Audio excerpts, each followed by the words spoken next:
A paz de Jesus, meus irmãos e minhas irmãs, salve Maria! Bem-vindos ao canal Via de Oração.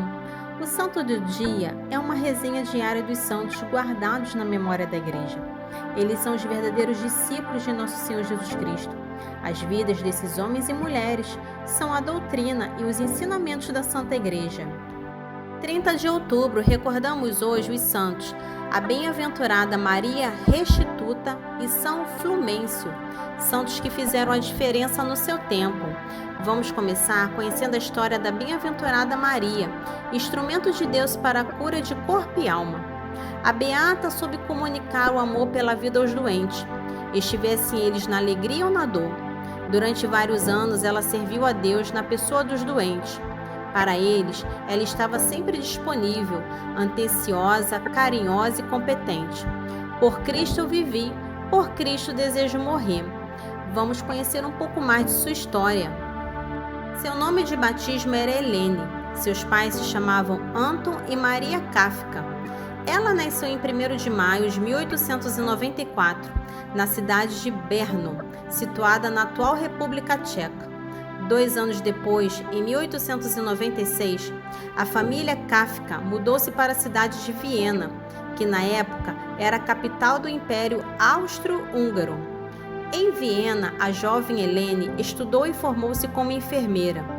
Ela alimentava em seu coração o desejo de tornar-se religiosa.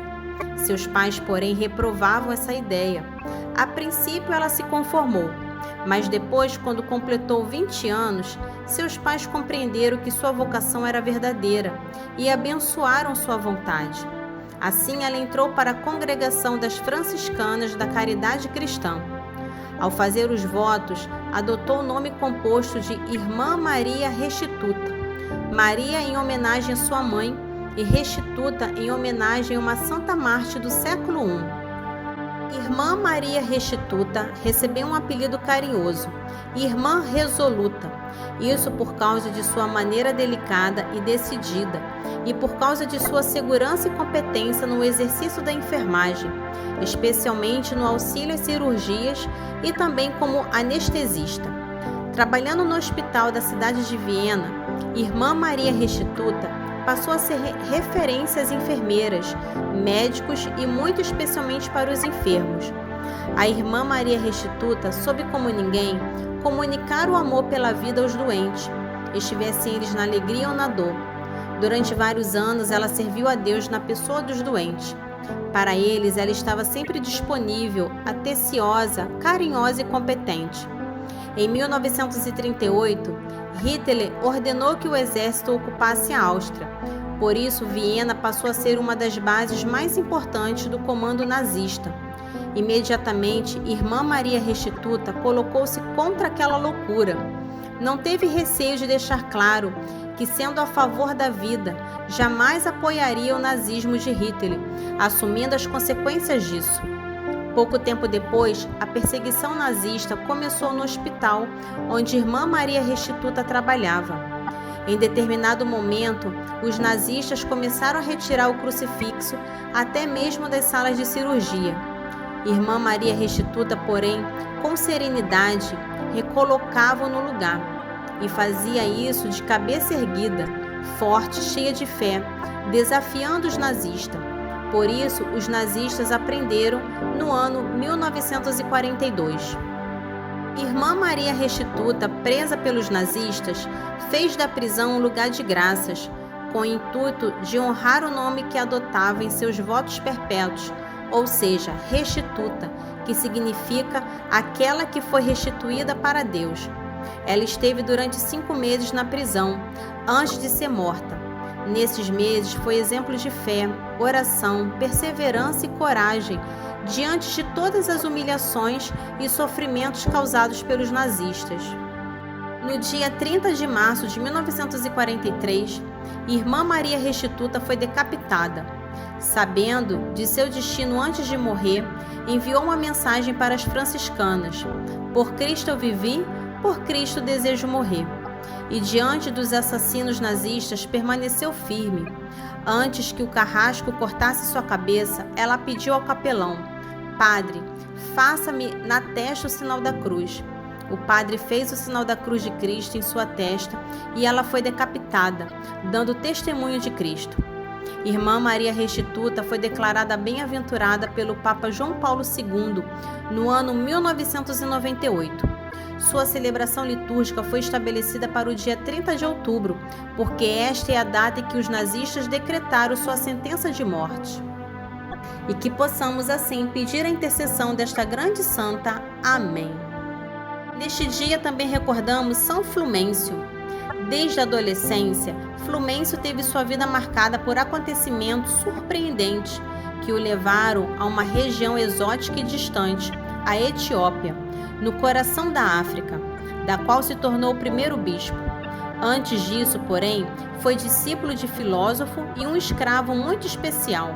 Vamos conhecer a história deste santo. Flumêncio viveu uma história fantástica. Os dados que nos chegaram sobre ele contam a partir de sua adolescência. No tempo do imperador Constantino, no século VI, Flumêncio era um dos discípulos de um filósofo chamado Merópio. Como discípulo, acompanhou seu mestre numa longa viagem à Índia. Quando retornavam, o navio parou no porto de Adulis, que fica no Mar Vermelho. Neste ponto, a vida de Flumêncio tomou um rumo inesperado e foi completamente transformada. No porto de Adulis, a embarcação em que Flumêncio viajava foi cruelmente atacada por piratas da Etiópia. Estes roubaram o navio e assassinaram todos os passageiros e tripulantes, todos menos Flumêncio e Edécio, dois amigos adolescentes, discípulos de Merópio. No momento do ataque, eles estavam entretidos lendo e conversando sobre um livro debaixo de uma árvore. Porém, apesar de sobreviverem, foram levados como escravos para a Etiópia e entregues ao rei. Este fato mudou completamente a vida de Flumêncio e Edécio. Chegando à Etiópia, os dois adolescentes foram levados ao rei. Este conversou com eles e detectou grande sabedoria e firmeza de caráter. Ambos confessaram ser cristãos e isto foi interpretado como virtude pelo rei. Por isso ordenou que eles ficassem no palácio. Edécio recebeu a função de copeiro e Flumêncio passou a ser um secretário direto do rei. Aos poucos, Flumêncio foi conquistando a confiança de todos na corte, principalmente da rainha, porém ainda assim eram escravos. Quando a rainha ficou viúva, seu filho menor deveria assumir o poder. Como não tinha idade, a rainha assumiu em seu lugar, como regente. Em seguida, assinou a libertação de Flumêncio e Edécio com uma condição, que eles só partissem quando completassem a missão de educar o príncipe herdeiro. Ambos assumiram a missão com amor, enxergando nisso a possibilidade de contribuírem para um mundo melhor. Algum tempo depois, Flumêncio e Edécio conseguiram autorização da rainha para a construção de uma igreja perto do porto da cidade. O objetivo era atender aos mercadores cristãos que passavam pela Etiópia. A construção dessa igreja ajudou sobremaneira na difusão da fé cristã entre o povo da Etiópia, porque aquele porto era um ponto-chave no país. A maioria dos mercadores passava por ali. Muito embora esta difusão da fé tenha acontecido de forma lenta e difícil, mas foi a partir dessa igreja, semeada por São Flumêncio, que a semente da fé cristã começou a germinar no continente africano. Enquanto isso, Flumêncio e Edécio continuavam a formação do futuro rei da Etiópia. Quando Flumêncio e Edécio completaram o tempo de educação e formação do príncipe da Etiópia, a rainha cumpriu sua promessa e os libertou. Edécio decidiu voltar para sua terra natal, que também era de Flumêncio, a cidade de Tiro, perto de Sidônia, na antiga Fenícia, hoje Líbano. Em Tiro, Edécio se encontrou com São Rufino. Este, na época, era historiador e registrou toda a odisseia que os dois irmãos de fé, Flumêncio e Edécio, enfrentaram. Flumêncio, por sua vez, foi para a cidade de Alexandria, no Egito. Ali, mais uma vez, sua vida tomaria um novo rumo. Flumêncio foi se encontrar com o bispo de Alexandria, Santo Atanácio, para lhe fazer um pedido muito especial: designar um bispo e vários missionários para a evangelização da Etiópia. Santo Atanásio, porém, cheio de sabedoria, indicou São Flumêncio como o primeiro bispo da Etiópia. Flumêncio, sentindo aí o chamado de Deus, respondeu afirmativamente. Santo Atanásio então o ordenou e consagrou o bispo.